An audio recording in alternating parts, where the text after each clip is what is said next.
संस्थान के शिलान्यास के अवसर पर मैं आप सबको बहुत बधाई देता हूं। यहाँ बहुत अच्छी ट्रेनिंग आपको दी जाएगी, सीख कर आप और बेहतर ढंग से खेती करेंगे, और खेती जब अच्छी करेंगे या पशुपालन, मछली पालन जैसे कई कामों में आएंगे तो आपकी आमदनी बढ़ेगी, आपके चेहरे पर खुशी आए, यह हमारे जीवन का लक्ष्य है।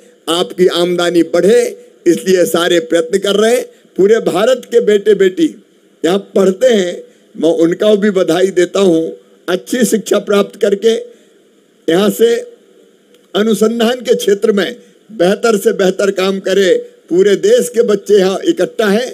हम सब भारत माँ के लाल, भेदभाव का कहाँ सवाल। मेरे बेटे बेटियों, अच्छे ढंग से पढ़ते रहो, सीखो, और इसके बाद शोध के बाद फिर किसानों को सिखाओ। एक बार फिर आप सबको बधाई।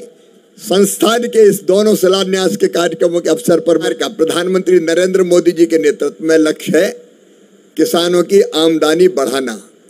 और किसानों की आमदनी बढ़ाना है तो वो फसलें तो ठीक से हो ही, किसानों का उत्पादन बढ़े, लेकिन केवल उत्पादन बढ़ाकर नहीं, खेती के साथ साथ खेती उन्नत हो, हम अच्छी खेती कर पाए। इसलिए यहाँ कई तरह के अनुसंधान होते हैं, शोध होते हैं। तो खेती तो ठीक हो ही, लेकिन अकेली खेती से आमदनी नहीं बढ़ेगी।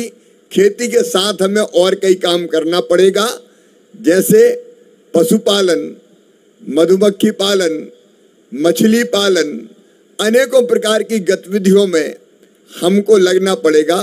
के नेतृत्व में आपकी आमदनी बढ़े, किसान का उत्पादन बढ़े, उत्पादन की लागत घटे, उत्पादन के ठीक दाम मिले।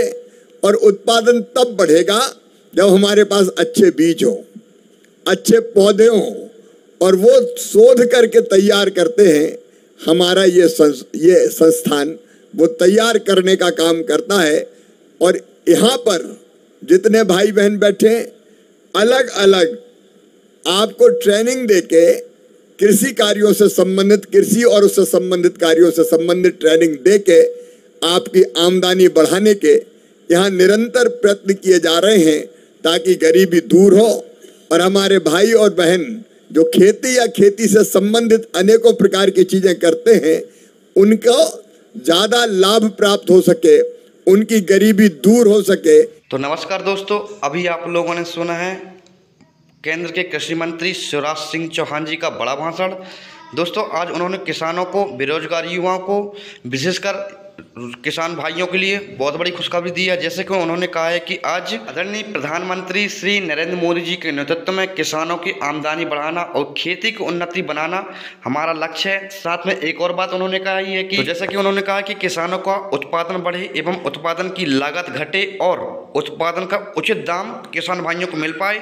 इसके लिए आदरणीय प्रधानमंत्री नरेंद्र मोदी जी के नेतृत्व में सरकार कार्य कर रही है। किसानों के लिए काफ़ी अच्छी बात कही है। एक और बात उन्होंने कहा है, जैसे कि किसानों के लिए चेहरे पर खुशी आए और उनकी आमदनी बढ़े, इसके लिए हमारी प्रयत्न रहेंगे और हमारी सरकार इसके लिए कार्य कर रही है। तो काफ़ी अच्छी बात उन्होंने कहा है। साथ में एक जानकारी बता दें दोस्तों, 80 लाख किसानों को सीएम किसान सम्मान निधि 8 अक्टूबर को सभी किसान भाइयों को मिलने वाली है। तो पहले उनका भाषण सुनते कि उन्होंने कौन कौन बात को लेकर कहा है। कृषि और पशुपालन भारतीय अर्थव्यवस्था का आधार और आत्मा है।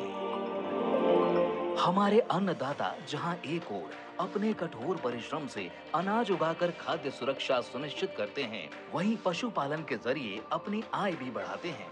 माननीय प्रधानमंत्री श्री नरेंद्र मोदी जी के नेतृत्व में सरकार इन दोनों क्षेत्रों को सशक्त बनाने के लिए लगातार प्रयासरत है।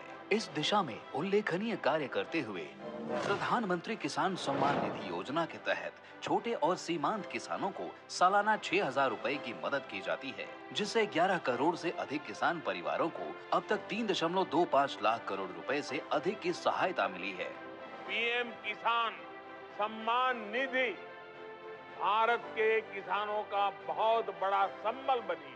उनके छोटे छोटे खर्चों के लिए ये किसान सम्मान निधि बहुत काम आ रही। पीएम किसान की 18वीं किश्त के रूप में आज प्रधानमंत्री द्वारा 9 करोड़ 40 लाख से अधिक पात्र किसानों को 20,000 करोड़ से अधिक की धनराशि सीधे उनके बैंक खातों में ट्रांसफर की जा चुकी है। इसी के साथ नमो शेतकरी महासम्मान निधि की भी 5वीं किश्त जारी की जा चुकी है, जिसमें महाराष्ट्र के 91 लाख से अधिक किसानों को 2,000 करोड़ से अधिक का अतिरिक्त लाभ मिलेगा। भारत सरकार की ऐतिहासिक 10,000 FPO योजना के अंतर्गत 9,000 से अधिक FPO का पंजीकरण सफलतापूर्वक संपन्न हो चुका है, जिनमें करीब 23 लाख मेहनतकश किसान शामिल हैं। प्रधानमंत्री नरेंद्र मोदी जी द्वारा 2020 में शुरू की गई एग्रीकल्चर इंफ्रास्ट्रक्चर फंड के तहत किसानों को 2 करोड़ रुपए तक की वित्तीय सहायता दी जाती है, जिससे विकसित भारत की आधुनिक कृषि अवसंरचना का विकास हो रहा है। वर्तमान सरकार गठन के 100 दिनों के भीतर 6,500 करोड़ की लागत से 10,000 से अधिक परियोजनाओं को मंजूरी मिली है। इसी अवधि में 7,516 परियोजनाएं पूरी हुई, जिसमें 1,929 करोड़ रुपए की स्वीकृत राशि शामिल है। भारत सरकार के राष्ट्रीय गोकुल मिशन के अंतर्गत देशी नस्ल के गायों एवं भैंस की गुणवत्ता में तेजी से सुधार एवं दूध उत्पादन में लगातार बढ़ोतरी से देश में द्वितीय श्वेत क्रांति चल पड़ी है। इसी क्रम में प्रधानमंत्री नरेंद्र मोदी जी के आत्मनिर्भर भारत के आह्वान से 2 बड़े कदम आज देश को समर्पित किए जा रहे हैं। गौ सॉर्ट स्वदेशी सेक्स सॉर्टिंग तकनीक से बछड़ी पैदा होने की सफलता दर 90% है, जिससे 8 करोड़ डेयरी किसानों को लाभ होगा। राष्ट्रीय गोकुल मिशन के अंतर्गत राष्ट्रीय डेयरी विकास बोर्ड और ICAR NBAGR के साझा वैज्ञानिक कार्यक्रम से विश्व में पहली बार देशी गाय और भैंस में अच्छे नस्ल की त्वरित पहचान के लिए गौ चिप और महिष चिप नामक जेनोमिक चिप तैयार कर लिए गए हैं, जिनसे नस्ल सुधार कार्यक्रम दुगनी तेजी से चल पाएंगे। ये सुविधा कोई भी किसान NDDB के काफ लैब एवं KLDB के लैब से उचित दाम पर ले सकते हैं। प्रधानमंत्री जी के कुशल नेतृत्व में कृषि और पशुपालन के समन्वित विकास से भारत आत्मनिर्भर बन रहा है और सरकार किसानों को सशक्त बनाने के लिए प्रतिबद्ध है। मोदी जी के नेतृत्व में आपकी आमदनी बढ़े, किसान का उत्पादन बढ़े, उत्पादन की लागत घटे, उत्पादन के ठीक दाम मिले, और उत्पादन तब बढ़ेगा जब हमारे पास अच्छे बीज हो, अच्छे पौधे हों, और वो शोध करके तैयार करते हैं। हमारा ये संस्थान वो तैयार करने का काम करता है।